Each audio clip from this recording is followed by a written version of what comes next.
Sorry, I can't stand still when I talk, so I'm going to move this. I want to first say thank you for having me speak this evening. Like Leslie said, I'm the training coordinator at the FASD Network here in Saskatchewan, so my job is I get to travel around Saskatchewan delivering training and presentations on fetal alcohol spectrum disorder. And I can go out and I can train and I can talk for 2 hours, and it's not enough. But tonight I'm talking from my heart, and this is new for me, because I'm talking about my life and why I am so incredibly passionate about FASD. My 8-year-old daughter, Keisha, lives with FASD. So today I'm going to talk about our journey and what that looks like from a caregiver perspective, from a parent perspective, and the trials, the struggles, but also most importantly, the successes and the hope that we live with every day. As Leslie mentioned, there's so much negative in the world of FASD. There's so many misconceptions, and guess what? That's the world my daughter has to go out and live in. Yesterday I read an article that said FASD sentenced at birth. That's not okay, and that's why I do what I do, because I want to help make the world a better place for individuals living with FASD. My journey in the world of FASD started about 8 years ago. That's when my daughter came to live with me. At the time I was working in overloaded foster homes here in the city, and Keisha was the baby I took care of. I was working night shifts there. And she became my baby. We had a bond, an unbreakable bond, a bond that I've never experienced with any other child that I took care of. She was the baby that I paced back and forth. Maybe that's why I like to pace so much. She had rock, I'd pat her bum, and she was the kid that as soon as you put her down, she was wide awake, so I never slept a wink when I worked there. And when I worked there on weekends, she was my girl. I couldn't put her down. She would not nap. She would scream if I held any of the other kids. Pretty soon I knew that Keisha was going to become a permanent ward, meaning she was going to go for adoption. So I started talking with the foster parents. You know, Keisha, she should just come home with me. You know, I could just have her. And pretty soon those talks started with social services. On September 21st, 2009, she came home with me forever. Best day of my life. Kid you not, hands down. When I decided to take Keisha, I knew that she had been prenatally exposed to alcohol. And to be honest, I hardly thought anything of it. I thought, whatever, I'm just going to be a mom. There's a little girl that needs some love. She needs a family, and that's what I'm going to do. I remember my first kind of experience with FASD is when I took Keisha to my family doctor. I took her in, and I was single at the time. I adopted her at the time as a single parent, and my doctor looked at me and said, "Are you sure you want to do this? Are you really sure? What do you think you're doing? Do you have a support system? Do you know what happens to kids that live with FASD?" And I said, "I know what will happen. If society keeps turning their backs on kids that are pre-exposed, we know that. We know where they end up. And this little girl, she's not going to end up there." Right? And that was a start. So my very first introduction into FASD was so incredibly negative, right? Life was good. Keisha was 14 months when she came to live with me, and she did really good. She had a really good transition time. It was about when she was about, I would say, 2.5, 3, is when I really started to notice behaviors that weren't normal. In my opinion, weren't normal. She had extensive meltdowns. She had all kinds of sensory stuff going on. And when I say meltdowns, I don't mean like the average 25-minute meltdown of a 2-year-old or a 3-year-old. I mean 3 to 4 5-hour meltdowns. They were extensive. They were incredibly hard to deal with. And that's when I started to realize, you know what? My daughter is living with FASD. What do I do now? And I did what every other parent and every other caregiver and every other auntie or grandma or whatever they do. Guess how we do research? What do? We turn on our computers and we punch fetal alcohol spectrum disorder into Google. Who's done that? Right? Holy, talk about scary. A whole world of scared, a whole world of frightening. It was incredibly tough. Everything I read, as I mentioned, I'm still reading it, sentenced at birth. Right? An FASD sufferer. What are some of the stats? I was chit-chatting to Myles a bit, some of the old statistics about FASD that are out there. I think I wrote them down that, sorry, give me 1 second. I guess I don't have them, but yeah, it said something like 90% of people living with FASD will have mental health issues. How many percent of people living with FASD are going to end up in the jail system? They're going to have sexually inappropriate behaviors. They're going to live with addictions. That's what I was reading. I hit Facebook groups, I read blogs, I could not find anything good. And guess what that does to a scared mom? Puts her in a pretty awful place. I was in a really bad place. I even decided, okay, I'm going to stop with Google, I'm going to stop with the Facebook groups, I'll read some books. I hit Amazon and I ordered all the books I could find on FASD. To be honest, I couldn't finish half of them. I was so scared. I thought, you know what, everything that I'm reading is telling me that no matter what I do with Keisha, she is going to end up being homeless, pregnant, and addicted to drugs and alcohol by the age of 12. Because that's what the media portrays in the world of FASD. That's why we're here tonight, because we need to shift that. We need to move away from that. My heart feels for the parents that are in those positions. It was so incredibly scary. At that point, I realized I needed support, I needed change, I needed to find something. I needed to figure this FASD thing out. Because if I wasn't going to do my daughter any favors. So I started calling around Saskatoon. I called counselors, psychologists. I said, can someone tell me something about FASD? I am in crisis. I need help. I need some direction. Can someone help me? And nobody knows about FASD. They don't. So I hit Google again, and I found the FASD Network of Saskatchewan. No one ever told me about the network. I found it on Google. And I saw they had these caregiver support meetings. I thought, hey man, I gotta check one of these out. Because they might know what I'm dealing with. And I remember I went to my first caregiver support meeting. Actually, I think one of the workers that was at my first meeting is in this room. And I don't think I said 2 words. Because I thought, you know what? I don't know that I can talk. I'm so incredibly scared and in such a horrible place right now that if I open my mouth out, nothing will come, tears will only come. But at that meeting, I got to meet other caregivers. I sat back and listened to their stories. And then I realized, you know what? I'm not alone. There's other caregivers, there's other people living with FASD in this world. This isn't a journey that I need to be on my own. And I don't know who the couple was, but I remember there was a couple in the support group, and they were talking about how they were putting their son in university. They had just taken him to university. I think they were taking him to Edmonton or something, and the dad said, you know, he might struggle with money, but that's okay, I'll just help him. And I thought, where are those stories? Why aren't those stories on Google? Why aren't those stories published in books? Why are none of the success stories out there? Why is there such a negative stigma with FASD? Right? That meeting changed my life forever.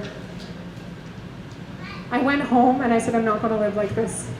I'm not going to live in fear. I'm not going to be scared of FASD anymore, because guess what? My daughter deserves way better than that. She deserves for me to do better.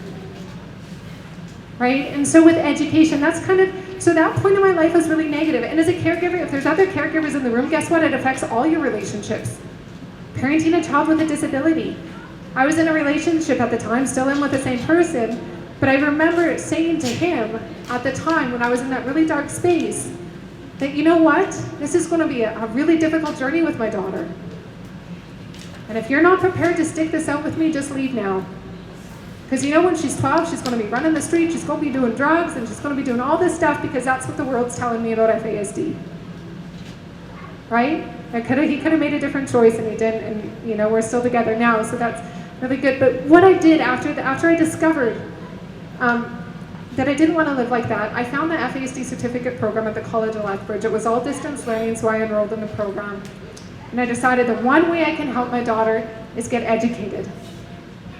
Right? I needed to understand FASD so I could understand how her disability affected her. Through the education, it was phenomenal. Lots of eye-openers. Professionally, personally, as I said, once I understood FASD and I started learning about the disability, the primary disabilities, the secondary disabilities, I was making sense of everything that was going on with her, right? And the biggest thing I learned is that my daughter didn't need to change. She's not going to change.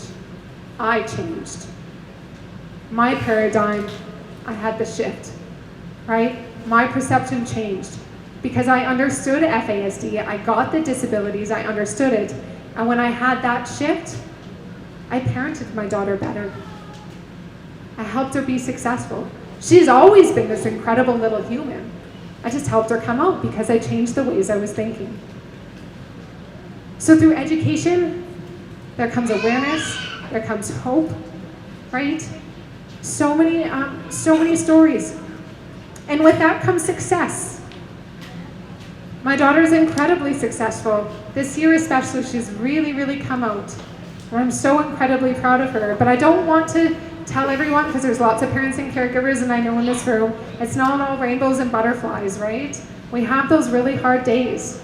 We have those really hard days, and everyone can say, guess what, FASD just sucks some days. It does. So does being a mom in general, though. I have a 1-year-old. Some days are tough. You know, he's busy. It happens. But another thing I'd like to touch on is the grief and loss that's experienced by caregivers, parents, and individuals living with FASD. As I mentioned, some of our struggles and successes, one of the bigger struggles is, you know, I thought, I got this, I understand FASD, I understand how Keisha's affected by her disability, and she starts kindergarten. And I go in and I'm being the proactive parent, and I'm having the meetings with the school, talking to the teacher, and everything's off to a good start, right? I'm really, really excited. I'm thinking maybe, just maybe, we won't have those struggles that everyone's talking about. I go to pick her up one day from school, and the teacher pulls me aside and she said, Shana, she's starting to have those struggles. And you know what? It hit me. It hit me like I never thought it would hit me. I rear-ended someone on that drive home that day. That's how much it affected me. So even though I knew FASD inside and out, I still had that moment where I grieved. I grieved for my daughter because I know she is going to have struggles for her entire life. Right? But that's okay. I had a day. I shed my tears. I didn't do too much damage when I rear-ended that person, so it was okay. But the next day was a new day. Then I advocated at the school. She got an EA in her classroom, right? And I also want to share a story of grief and loss through my daughter, because I'm a true believer that kids and individuals living with FASD also go through a grief and loss period. About a year ago, my daughter, I started buying her empty journals because I found that she liked to write in it. And so she shares a lot of really, really personal stuff. And I want to share something that she wrote that had a lot of impact for me.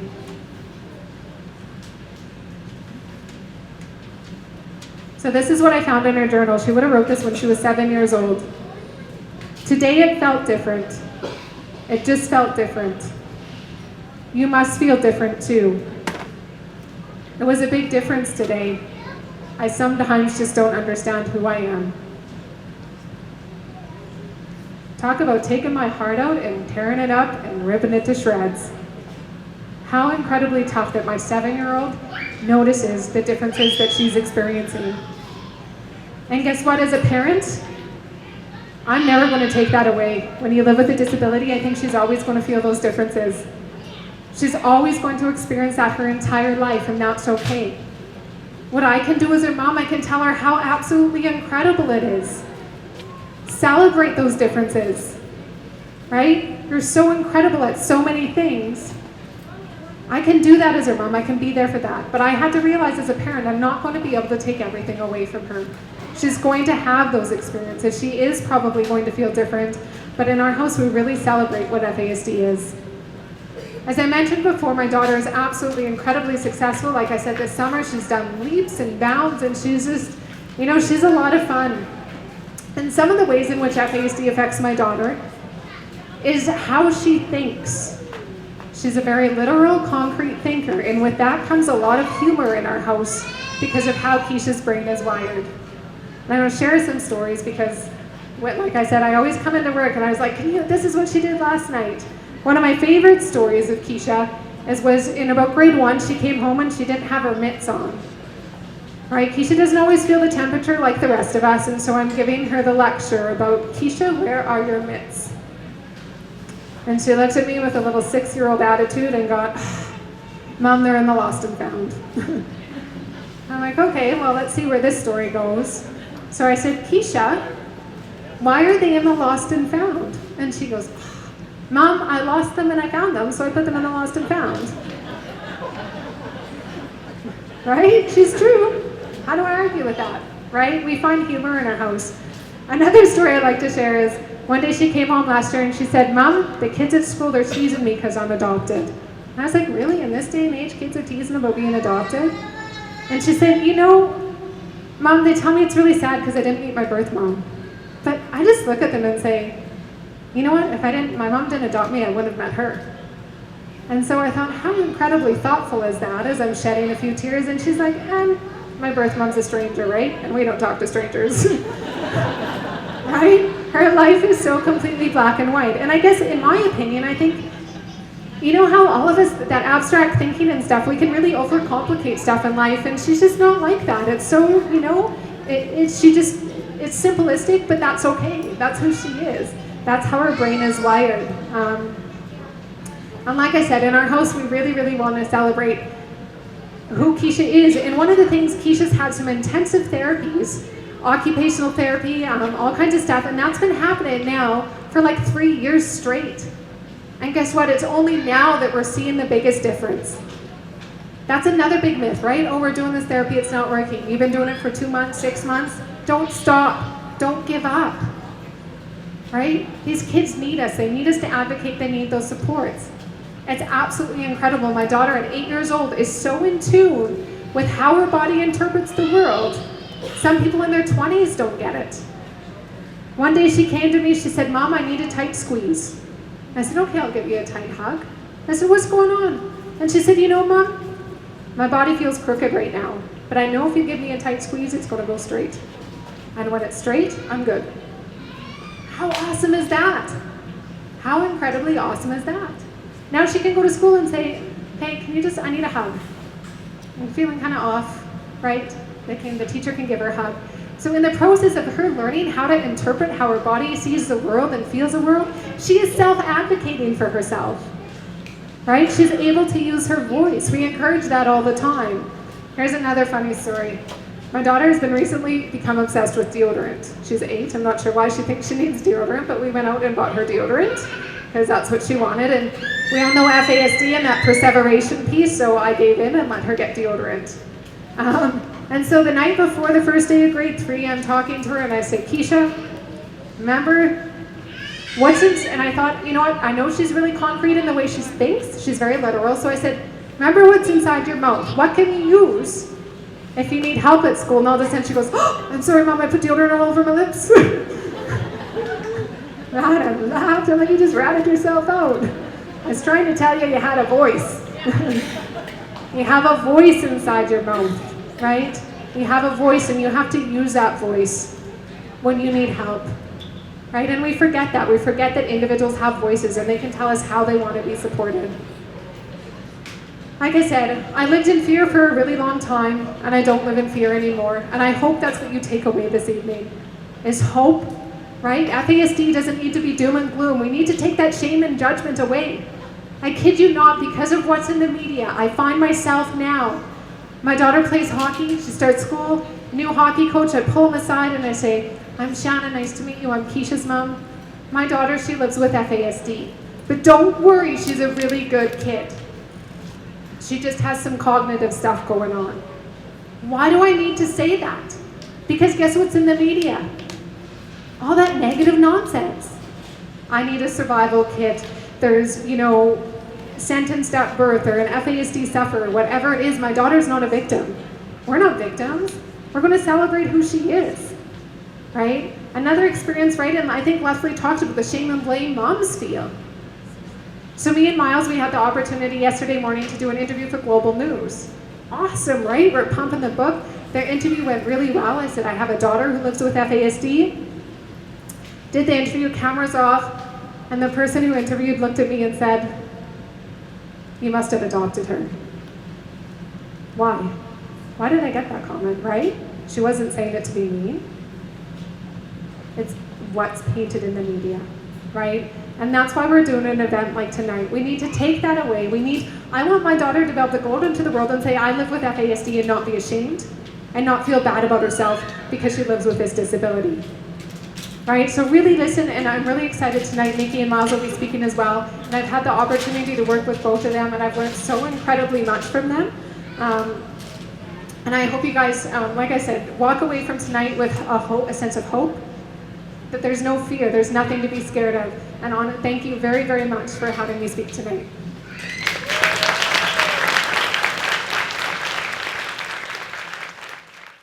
So everybody, please welcome Nikki.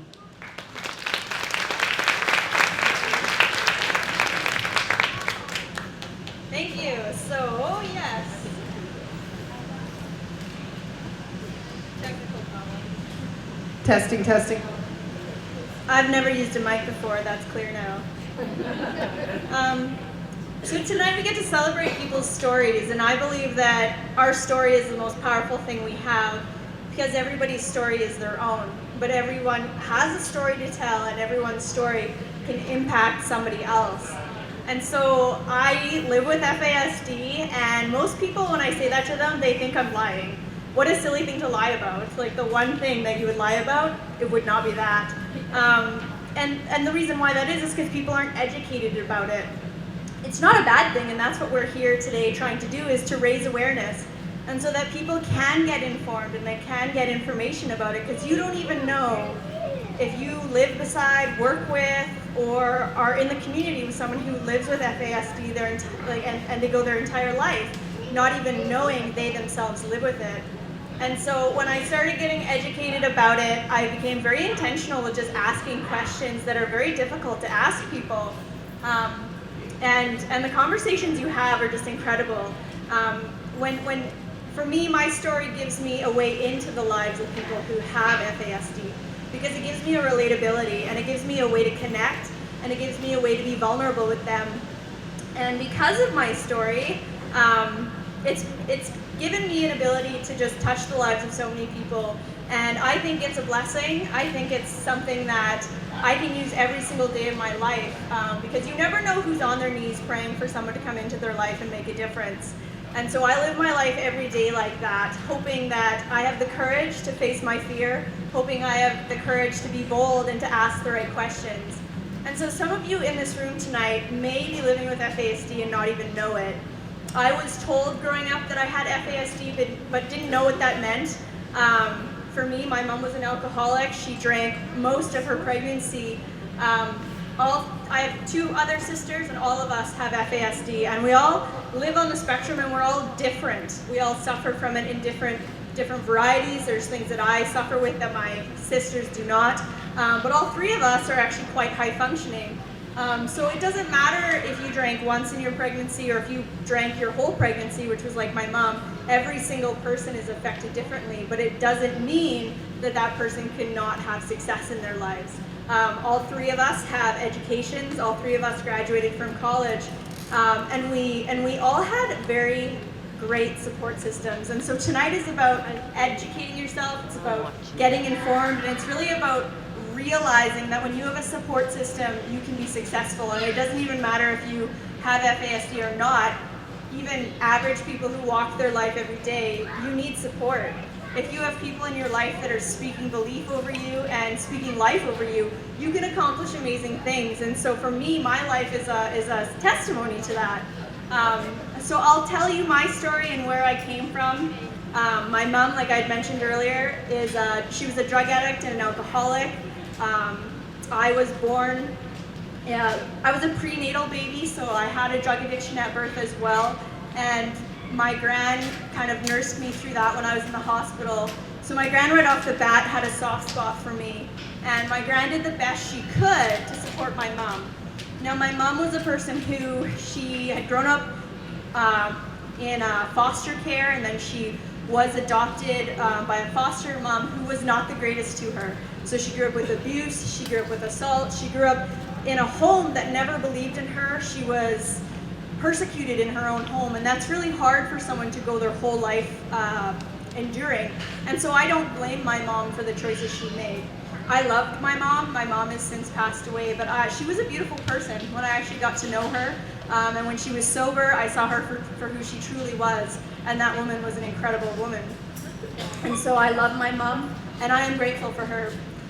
So because of the life my mom lived, my grandma actually raised me and my younger sister. My older sister went into foster care, and her foster mom wanted to adopt her. And so when my gran was contacted by social services to step in and take her, my older sister's foster mom pretty much begged my grandma that she could keep her. And my grandma said, of course, you love this child, I don't know this child, and if your heart is in the right place.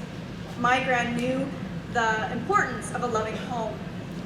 So I was raised with my younger sister, and I didn't meet my older sister until I was 16. So interesting set of circumstances and how we met. She actually found us again, so we lost contact with her. But I segue in and out of my story, so bear with me. One of the things that my grandma did for me that I think if you even suspect that you live with FASD or that you have a child living with FASD, or even if you have neighbors or coworkers that you think like, hey, maybe I should ask the question, is my grandma was an amazing support for us, my sister and me. And she was encouraged by a social worker to get supports for us so that she could raise us with help, because she was told, if you don't have support, this will be a very difficult journey for you. And she said that it was the best decision she ever made, because she had 2 kids under the age of 2 years old that both had FASD, and she was a single parent. She had no support, so she sought out support, she got educated, and she started implementing that in our home. And so my sister and I are living testimonies of what your life can be if you have the proper supports in place and you have someone in your corner who really wants you to succeed. So I am incredibly grateful for my grandmother. I owe her a huge debt of gratitude for the life I have today, because she never put limits on me. She always spoke belief over me. She always told me that I could do anything I wanted to, and so I believed that. That is what I heard growing up. And I think the power of belief, especially positive belief and positive input, positive words, I think there's power in that. And you don't have to share that belief, but I believe very heavily in it, because that is a testimony of my life. My gran loved us, she encouraged us. Our life was not easy, but we never had limits placed on us. And so because of that, I always believed that I would do something great with my life. I always believed that I could make an impact. I just didn't know how. And so as I grew up, life kind of hits you just little bit, and as you transition into your older years, and into your teenage years, and then your young adult years, you start to disbelieve all that belief that was spoken into your life. And so I had this very negative paradigm of, well, I'm not enough, I'm never going to make it. And I was in the working world, and I was frustrated because I didn't understand my disability. No one had ever educated on me, so I had troubles in work, I had troubles in school, I struggle with sleep and memory, and I work in the dental industry, so you're there very early and you have to know what you're doing. So sequencing is something that I'm like, no matter how many times I do it, I always forget something when it comes to setting up for my procedures.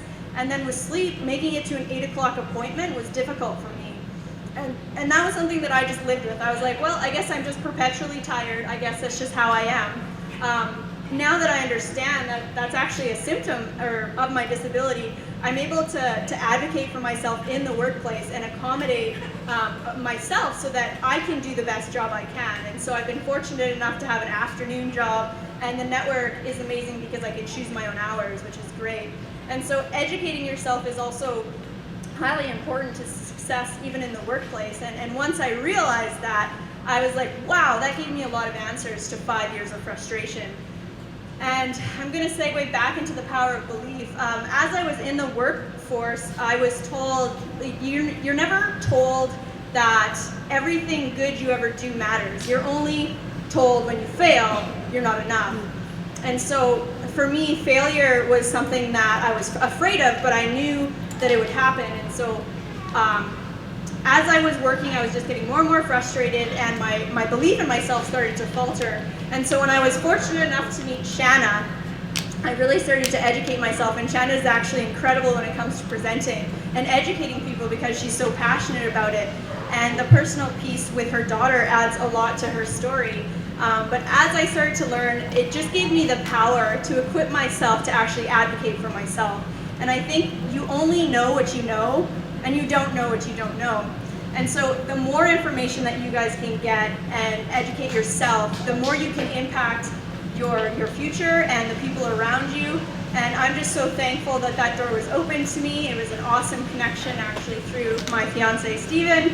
So I'm very grateful that a woman like Shana had come into my life because even that small connection has changed my life in radical ways.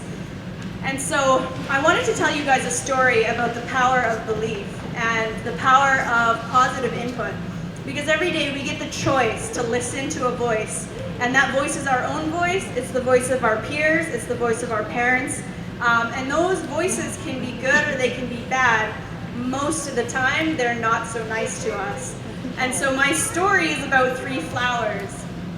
And this is actually a real research documented thing. And I was reading this article, but I wanted to tell it in a story because I'm not one for facts and numbers and names.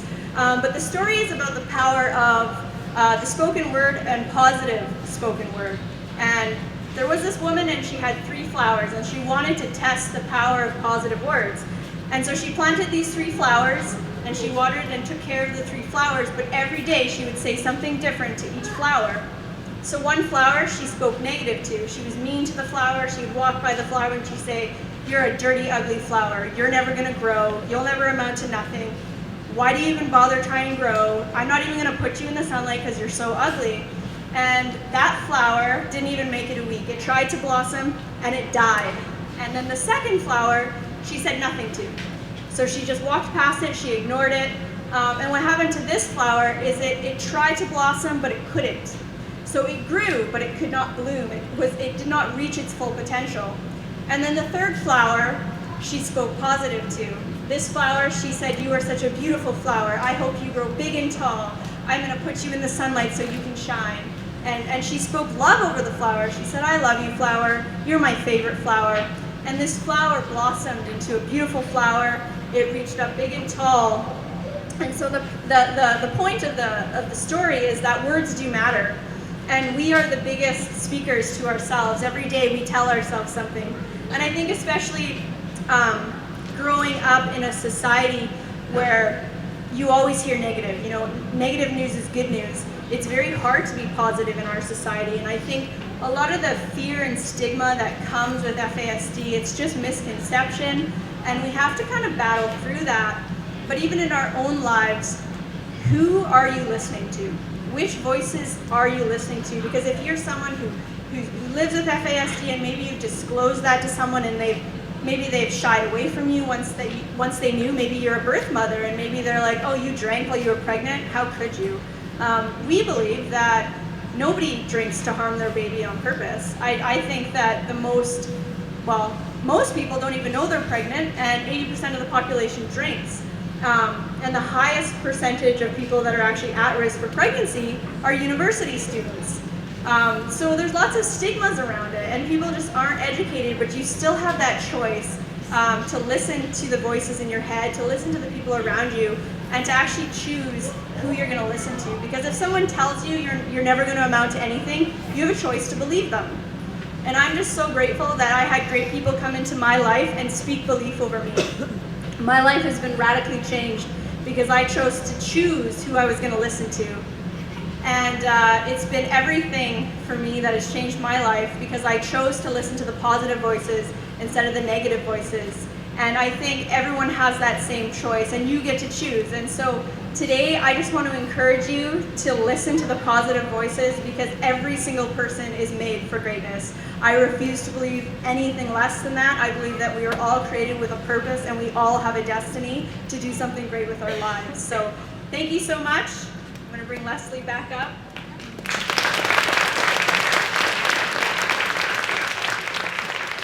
Isn't she absolutely amazing? So I'd like to ask Myles to come up.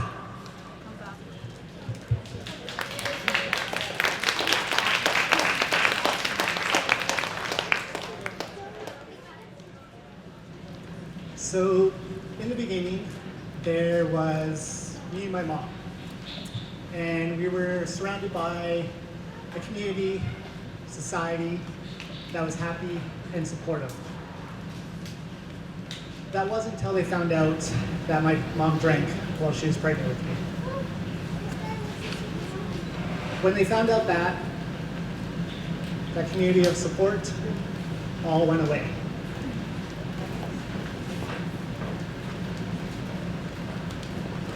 When that community of support went away, not only was I left alone and unsupported, so was my mom. She was left alone and unsupported as well.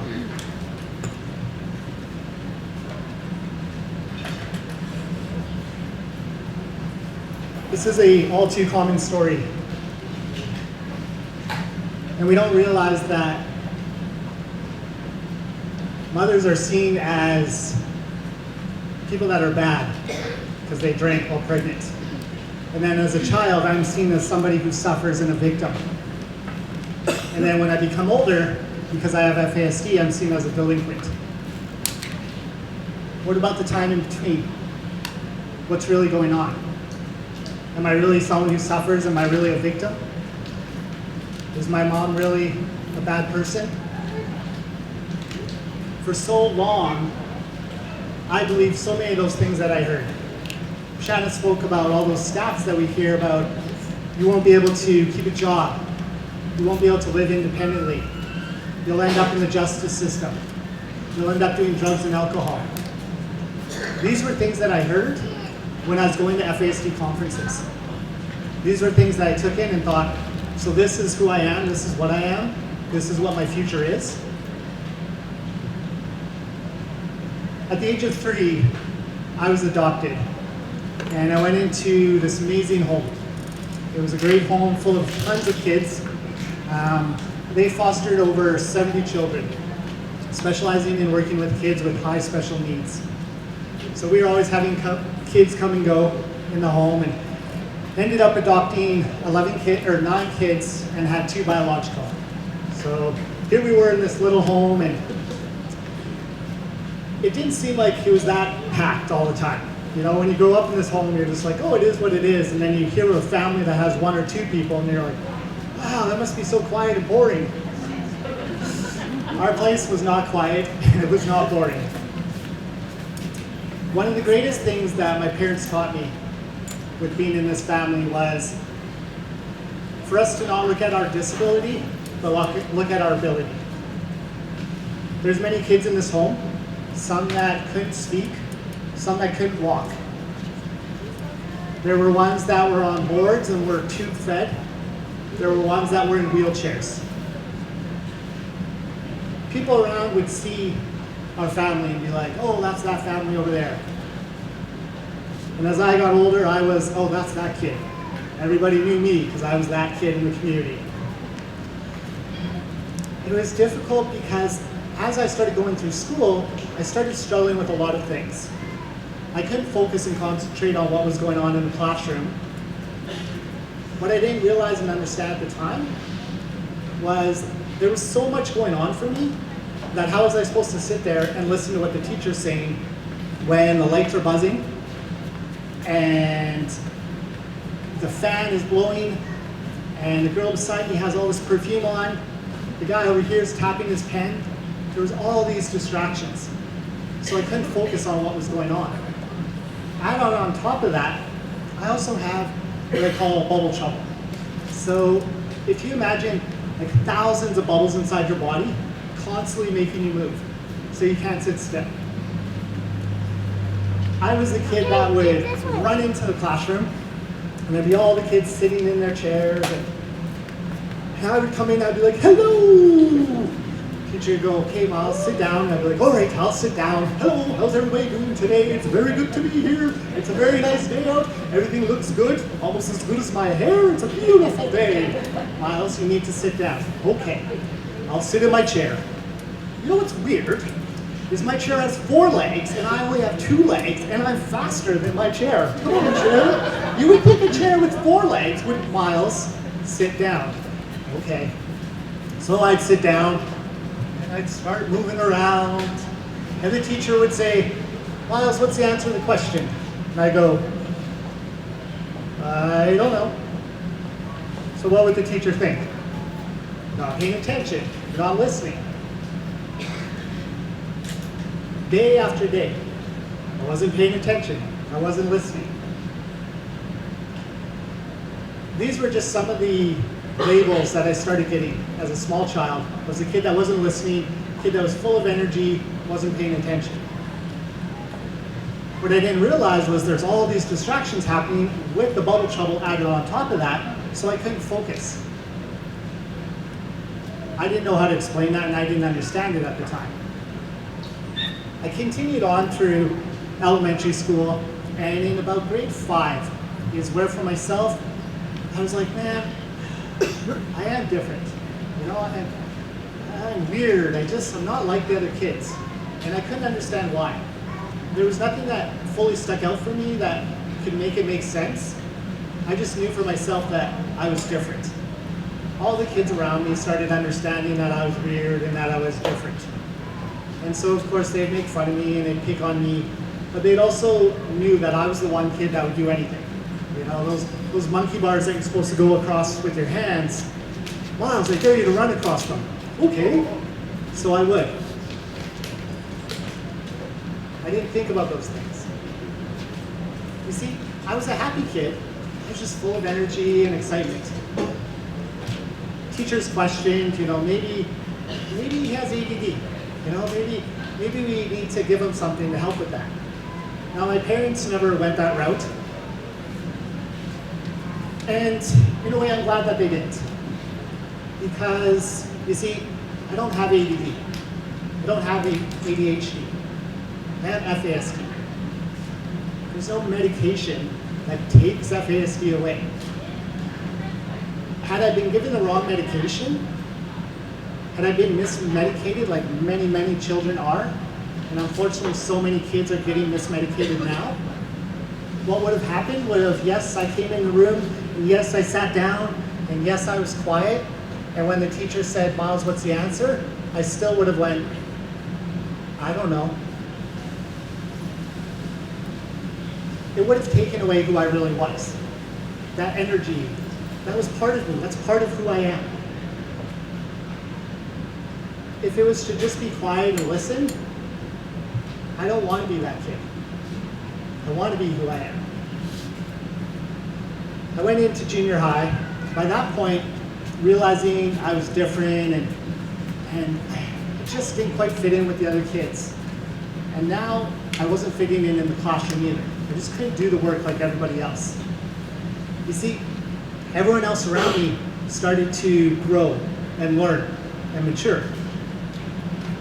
I didn't. I seemed to be kind of stuck. You know, when kids were coming to school and talking about, oh, did you see Saturday Night Live on the weekend? Did you watch The Simpsons? Here I was in grade 8 or grade 9 going, oh, did you see that Snuffleupagus is real? And they're like, what are you talking about? I was like, okay, so Big Bird was always talking about Snuffy, right? They're like, on Sesame Street? I was like, yeah. They're like, yeah, okay. How old are you?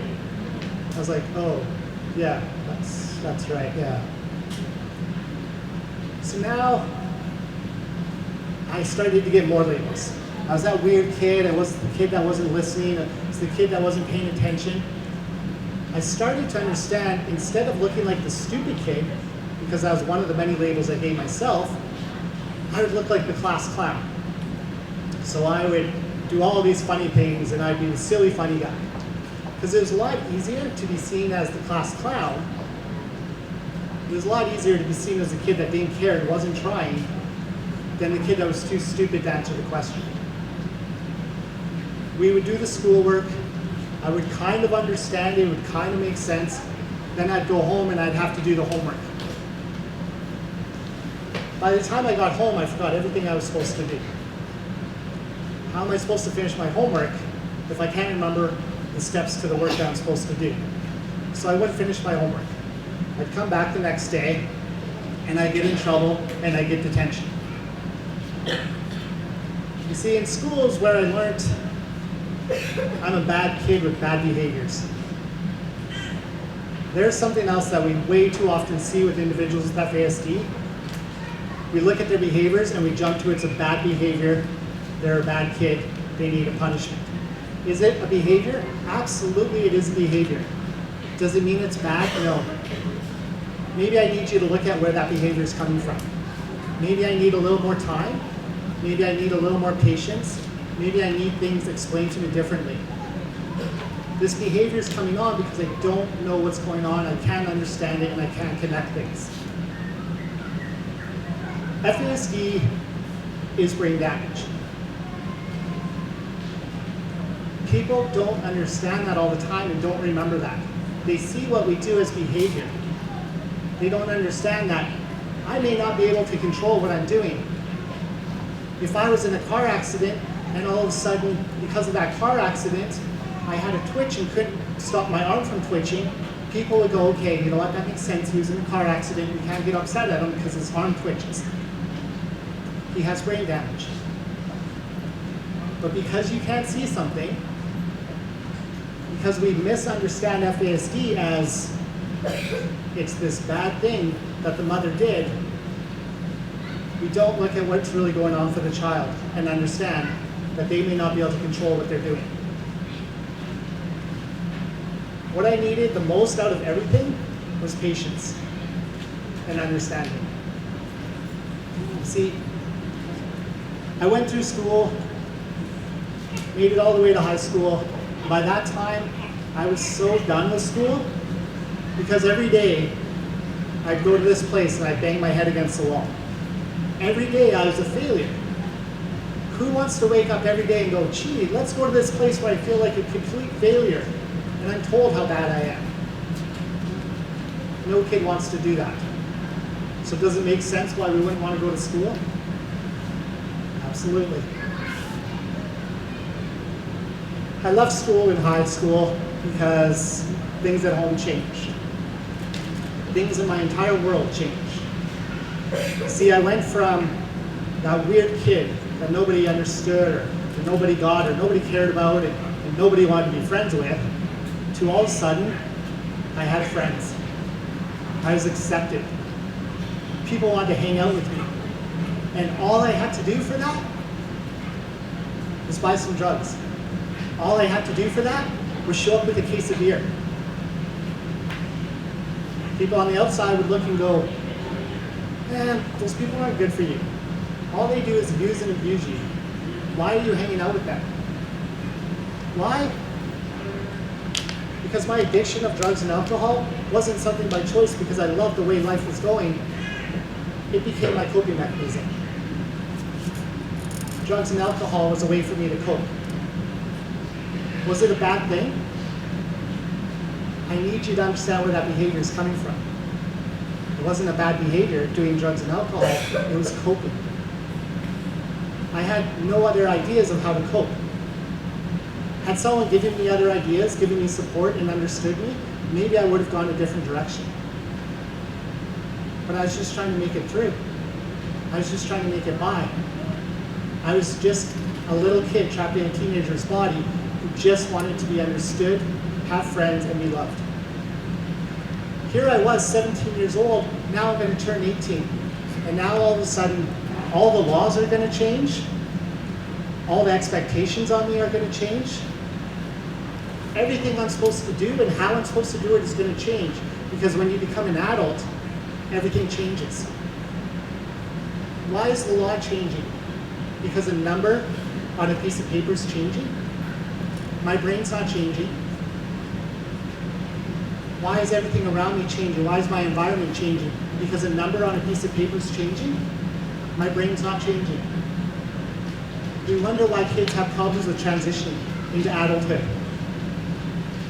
Yes, I'm the age of an adult, but developmentally, the way my brain is working, I am not even close to an adult. I left home and was on the streets at the age of 17, functioning like a 12 and 13-year-old would. I wonder why I got in trouble. I wonder why I couldn't pay the bills. I wonder why I couldn't be on time for things. I had all these things going on. It wasn't fair. Just because My birth certificate said I'm an adult. My brain was not that of an adult. I needed longer to grow. I needed more time for my brain to develop and function. There were things that I could do, there were things I couldn't do, there were things that I would do differently and was going to be able to be successful. But now, at this point in my life, I didn't have school, I'd left home, didn't have my family. These so-called friends that I really thought I had for a short time were using and abusing me, beating me up and stealing my money. But of course, I'm going back and hanging out with them again the next day because I had nothing else. You see, I'd go into these programs and they would say, we're going to help you write a resume and we're going to get you a new place to live. And I'd say, great, thanks. And then I'd invite my friends over. And my friends would come over. And they'd get drunk and they'd smash the windows and they'd put holes in the walls. And then they would leave because they didn't care. It wasn't their house. But who got in trouble for it? I would lose the place and have to get another one. When these agencies would step forward and say, we're going to help you get food, we're going to help you get a place to live, they didn't go around and go, and we're also going to give you a bunch of new friends. What was I supposed to do? Go into this new place and try to make these ways of moving forward in life and being positive and just say, okay, I'm never hanging out with them again? Because if I don't hang out with them, if I don't have them, I have nobody. I just want a friend. I know he's not good. I know he's not healthy. I know he's not helpful. But he's my friend. So it's okay that he does that to me. It's okay that he treats me that way. Because I just want a friend. And people didn't understand that. By this time in my life, I thought finding my biological family would be the answer. And so I looked and I did the work to find them, and I was so excited to meet this family because here we are. We're blood. We're going to meet each other. It's been almost 16 years since I saw my little brothers, or my older brothers, and I thought this is going to be great. And so I knew exactly what it was going to be like. I'd walk in this door and I'd go up these stairs. I'd walk in the apartment door and there'd be my mom and my dad and my two little sisters, my two older brothers, and I'd come stand in the middle and we'd be ready for this family portrait. This is a vision I had for 16, 17, 18 years in my head. One day while talking to one of my biological brothers, I said, I'm so excited to meet you. And he's like, yeah, it's gonna be awesome. And I said, so you gotta tell me about mom and dad. And he goes, well, we have different dads. You see, your dad, he was this biker dude and he killed somebody and he went to jail and he's dead. And I was like, oh, okay. And he goes, yeah, and then mom died from alcohol a couple of years ago. I go, oh, okay. He goes, anyways, buddy, I will see you tomorrow at the bus station. Bye. And I hung up the phone. And I stood there with the phone in my hand. 17 years of this vision, 17 years of this hope was now gone. I would never meet my mom. I would never meet my dad. So now, friends are gone, work's gone, school's gone, family's gone. I was completely alone. And now, here I was addicted to alcohol. I was drinking every day. You see, I drank when things were good and happy. I drank when things were bad. I drank when I was awake. With all those bubble troubles inside my body, I remember one of the first times I drank. You see, I went from going, ooh, all these bubbles in my body moving around all the time, to having this first drink. And as soon as I drank it, it seemed to grab the bubbles and calm them. My body relaxed. You see, when I drank, I had friends. They'd come around and they'd want to hang out with me. So in my eyes, alcohol was a good thing. It relaxed my body and it got me friends. But it got out of control. What I was using as a coping mechanism started to overtake me. It was difficult because people don't always understand that. They think it's just a choice. Just put down the bottle. It wasn't that easy. I was drinking all the time now. As I go to work thinking work's going to be different than school, I soon realized that it wasn't. Work and school were the exact same thing. You see, now I had all these people that I was working with, just like I had all the people in the classroom, and that was all distractions. And when I was in the workplace, there was all the lights and all the noises and all the smells. I had all this sensory overload. You see, sensory overload, it builds up inside your body and you can't handle it. When you have a brain that makes it so it's hard to explain what's going on and to verbalize what's happening, this is how it looks. You're walking down the hall, and all of a sudden you're in Walmart and there's this fan going off, and then they make an announcement over the speaker, and it's all annoying and really loud, and you're like, ah, shut up, leave me alone, ah! And you run away, and people look at you going, what the heck is with that guy? Because it's weird that this weird adult is running around, flapping his arms, screaming. But what happened if I was 4 years old and I did that? Oh, look at that, he's so cute. That little guy just flapping around, it's so cute. But it's not cute when you're an adult, because you need to learn to handle it. You are overreacting. If I can't control that, why am I getting in trouble for it? If my stress cup is a quarter the size of your stress cup, and it overflows a lot faster, why is that my fault if I don't understand how to control that? Nobody ever went through that with me. If you start to feel this, you need to remove yourself from the situation. You need to do other things. Maybe if the lights are too bright, you put on sunglasses.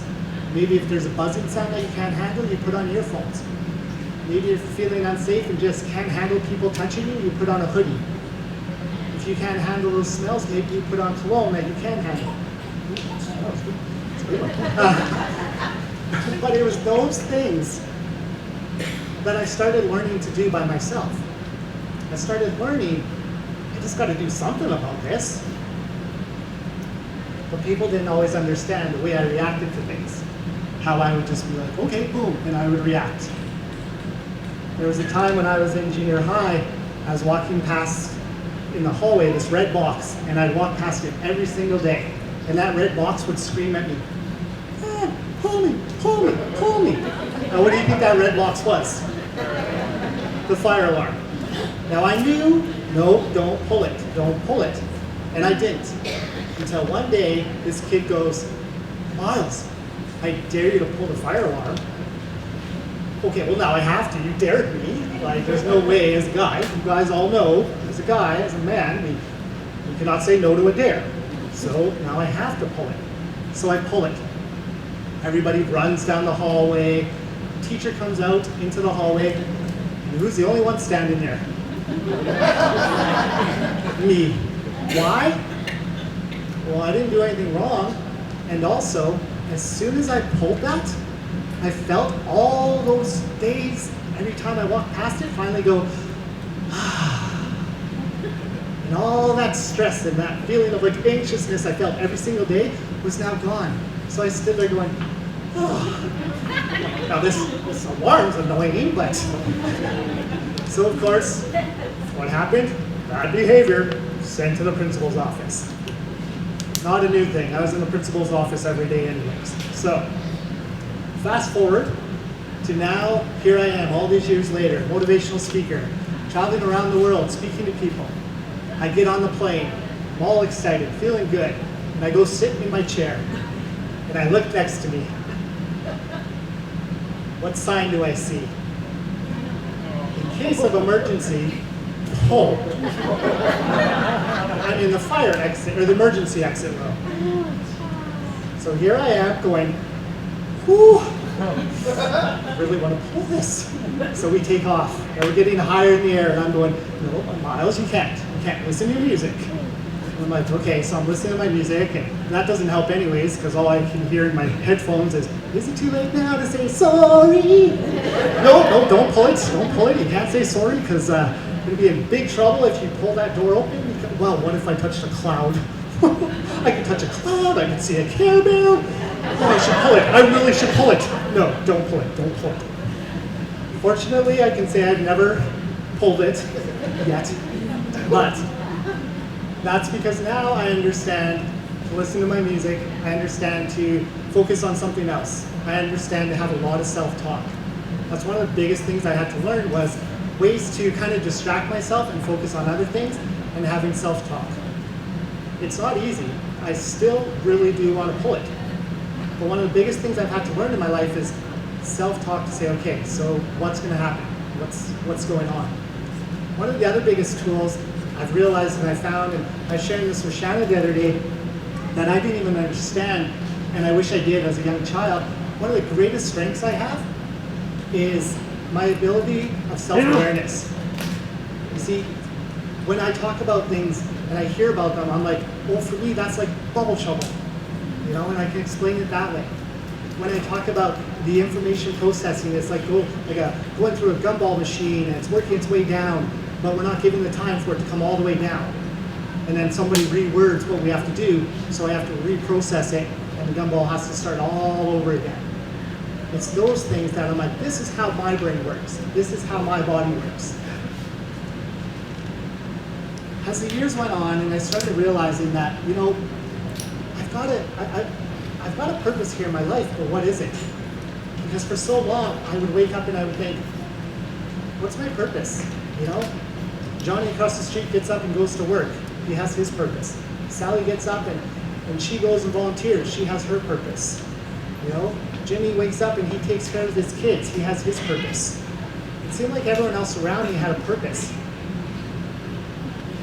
That's all I wanted, was a reason to get up, a reason to have a purpose, a sense of purpose in my life. We just want to feel that we're important and that we have a purpose.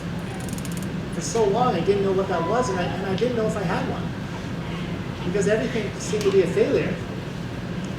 For a long time, I didn't want to be alive. And it wasn't that I wanted to go and do something drastic. It was I didn't want to be alive because I'm not living. If you're not living, why do you want to be alive? Where's my purpose? I want to be alive. I want to live. I'm here for a reason. I have to believe that. Eventually I had the opportunity to go speak at an FASD conference, because I was speaking with a friend, and I said, yeah, I have FASD. And she said, oh, come here to this conference and speak. I was like, sure. So I went up there and I started talking. I started sharing about some of the struggles I had in school and some of the struggles I had at work. But then I also started sharing about, but now, I use routine and repetition, and that's huge in my life. I go and I buy groceries, every second week with my money that I get paid, and I do the same thing. I get the chocolate milk, and I get the bread, and the peanut butter, and the gummy bears, and then I've got my craft dinner, and that's a good meal. Maybe that wasn't the best meal, but it was a routine for me. I knew I'd get the same stuff. I would pay my bills on the same day. When I had different work schedules, I'd highlight them. I'd put them in my daytime. I'd put them on sticky notes. I had these routines that were helping me. So I was sharing this as I was presenting. And as I was presenting, I started feeling this sense of purpose. I was like, oh my goodness, I'm doing something here. I'm doing this. I'm making my life something of purpose. For the longest time, I didn't understand FASD, because when I was growing up, my parents, they explained it to me that I had what at the time was FAE. There was FAE and FAS. It's now FASD. But to me, it was just letters. What were these 4 letters that I had? FASD. It didn't matter what the letters were. It didn't make sense. It wasn't until I became older and started going to events about FASD and conferences and learning about FASD, and I was like, oh, okay, that's what that is. And it was hard, because there was a combination in those conferences of the doom and gloom of FASD and the information of FASD. You see, I went through school, and people say, did you get your grade 12? And I haven't got my grade 12. But did I get my education?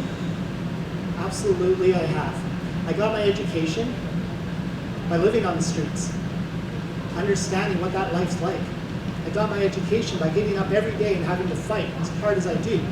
I got my education by going to conferences and events about FASD and learning about FASD and educating myself about FASD, because this is what I live with.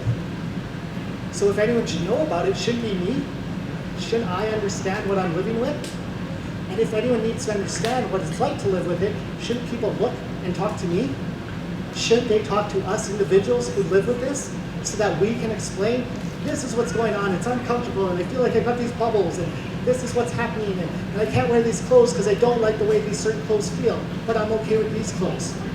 Or I don't like the way that shampoo smells, but I'm okay with this shampoo smell. Allowing us to self-advocate.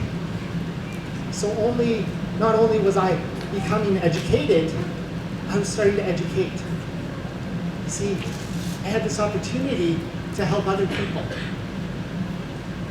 I had to learn a way to deal with all these different things in my life.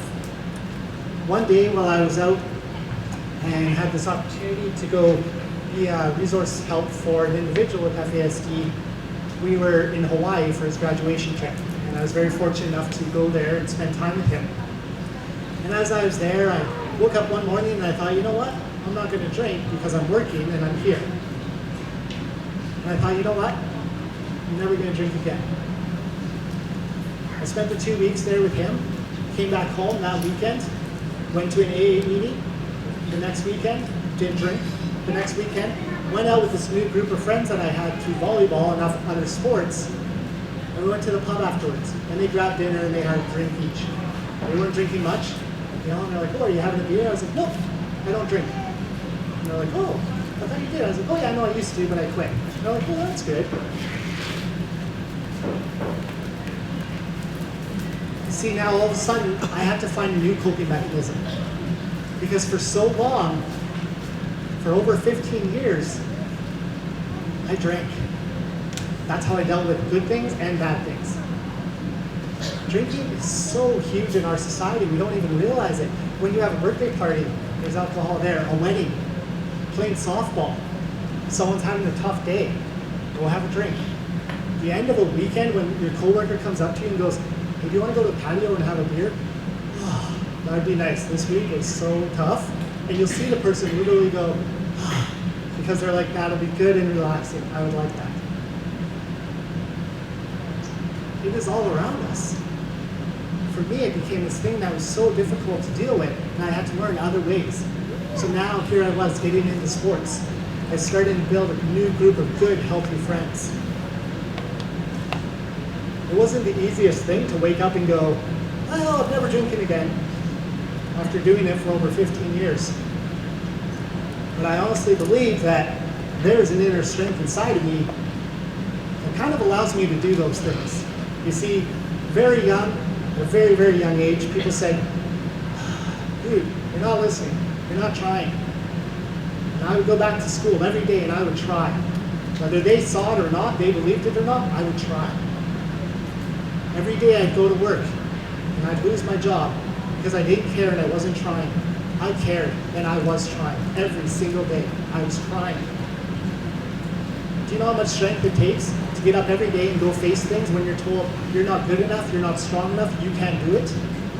In one way or another, somebody was saying that to me, and every single day I was saying that to myself. I wasn't good enough, I wasn't strong enough, I couldn't do it. But I took that on and was like, you know what? Fine. You don't think I can do it? Let's do this. All right. Because what? If I fail, you win, whatever, move on. But imagine if I succeed. How awesome is that going to be? If I get a job and I keep a job, how awesome. If I get a place and I keep a place. Or even if I just get to work on time. Those things I needed to go, they may seem like little accomplishments to so many people, but they are the biggest wins in the world to me, and I needed to acknowledge that. As I started doing that, people around me started doing that and acknowledging that. I talk about this bubble trouble. For so long, I didn't understand. I just knew I had all this energy inside my body. You see. But once I started understanding about FASD, I started understanding that there's so many things that FASD plays into an individual's life. If we know that alcohol intake affects the baby's brain, does it not make sense that it's going to affect the bones, the muscles, and the tissues. This last year, I had the opportunity with 2 other individuals who also live with FASD to present at a conference on the health issues of FASD.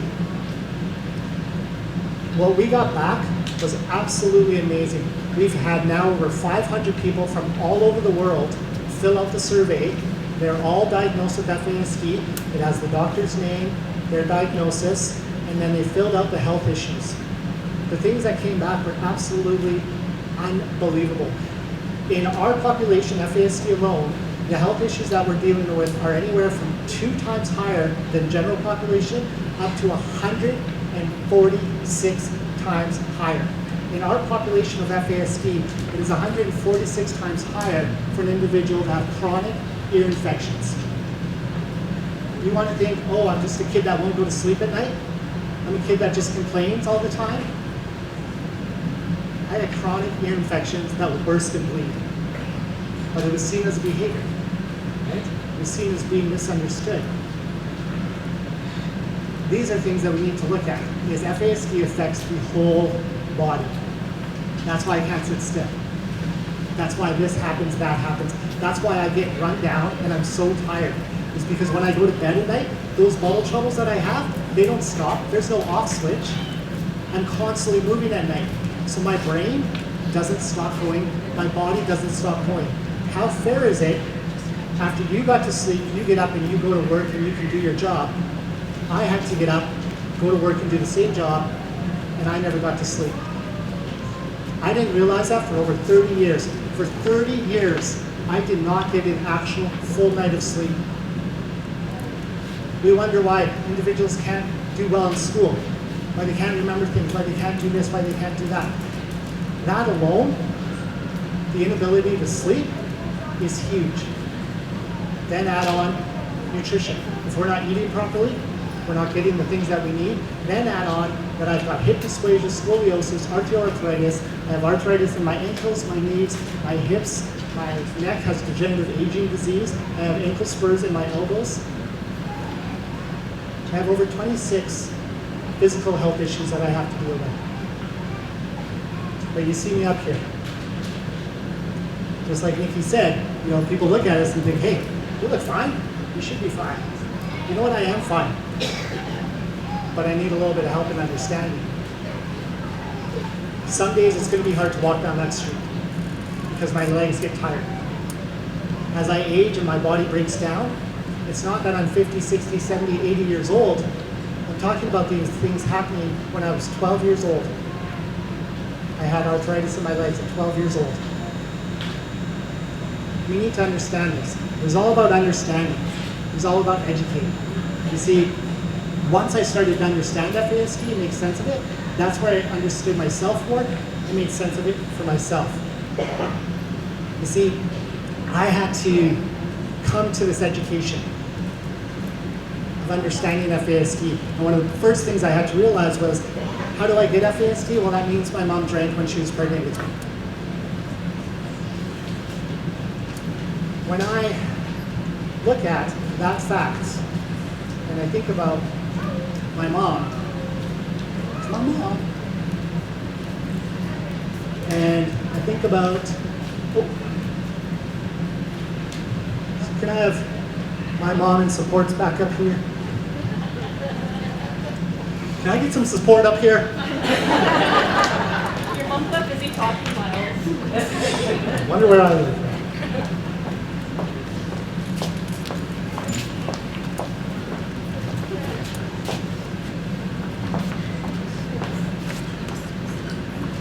I had to understand that those supports that I had to get to a point of educating themselves on how to best support me, how to best understand me, how to best support my mom, and best understand her. See, I never got the opportunity to meet my mom. I found out some information about my mom, and that was that my mom only had a grade 6 education, and she couldn't speak English. She came to this big city of Calgary, Alberta, had no support and no help. And people saw what she did as behaviors, as bad behaviors. chose to drink with these children. You choose to hang out with this crowd of people that abuse and neglect you. I had to understand for myself that around the exact same age I was when I started getting into the world of addictions, my mom was getting there herself at that same age with no supports and no help. I had to educate myself and understand that at the end of the day, the things I found out about my mom that I hold on to was not that she drank. It was the fact that in the social worker's notes, they would say when I'd go home, she would hold me and rock me for hours. That's what I take from my mom. That's what I connect and educate myself with my mom, is that she did love me and she did the absolute best she could. She didn't have the supports that she needed. We need people to turn from just saying that they're the support to going and educating and understanding FASD so they can better support my mom and me.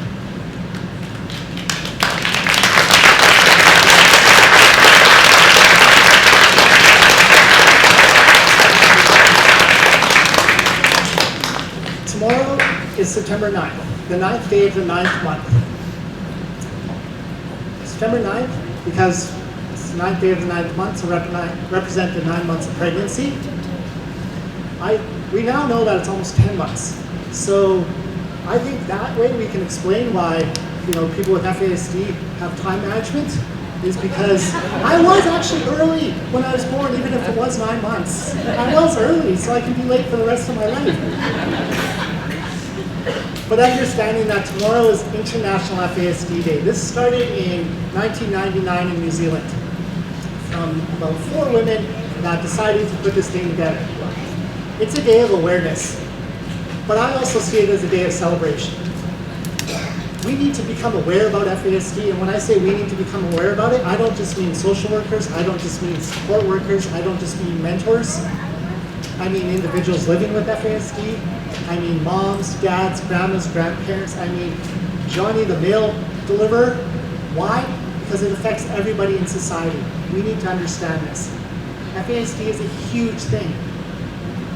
We need to understand it properly so that we can have days like September 9th where we have the awareness, but also celebrate. Celebrate all of us individuals who live with FASD. I'm not FASD, I don't suffer, I'm not a victim. I live with FASD. I'm a motivational speaker, a researcher. I've traveled all over the world. I've been in books. I've done DVD documentaries. I've had success. And this, tonight and tomorrow, are times for me to say, look at what I'm doing. Look at all these individuals who are in this book. Look at the great work they've done. When we have our mentoring group, all these people come to the group and they talk about this is what's going on, that's what's going on, and it is never a, I can't do this, my life is horrible, this is absolutely terrible. It's a, hey, how's it going? What's going on with you? Oh, nothing, what's going on with you? We need to get past the doom and gloom of FASD, and how do we do that? We start looking at understanding that, did the mother drink during her pregnancy? Yep. Okay, do we know how much at what time? Nope. Does the child have FASD? Yep. How do we support them? Okay, let's support them. My mom drank. Yeah, okay. I have FASD. Okay. We need to be able to say FASD just like we say autism, just like we say ADD or ADHD. People say that all the time. Oh, I have ADD, I have ADHD. And we're like, oh, okay. But if you say FASD, it's like, oh. Today we have an opportunity to become part of a movement of turning that oh to oh yeah. Understanding it and celebrating it. Seeing the successes we have. You see, I live my life with FASD, which is fetal alcohol spectrum disorder, but I also live my life with FASD in the way that I want everyone else out there to live their life. With faith, ability, strength, and determination. Thank you for this opportunity.